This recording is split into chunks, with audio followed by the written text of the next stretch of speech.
this assessment asks us to identify the acid, the base, the conjugate acid, and the conjugate base for the reaction shown. We're going to use the convention that the acid and the base are on the left side of the equation. We start by noticing that here we have this OH present here. That proton is gone in the molecule on the right.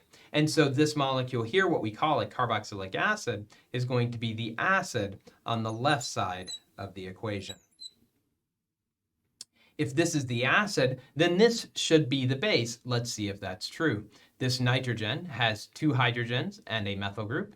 And on the right side, it now has 3 hydrogens and a methyl group. It has, in fact, picked up a proton. As a proton acceptor, it would be the base. This makes it easier then to figure out which are the conjugates. If this is the acid, this is the conjugate base of the acid, Cb. If this is the base, then this will be the conjugate acid of the base. We can label those as Cb and Ca. So acid, base, conjugate acid.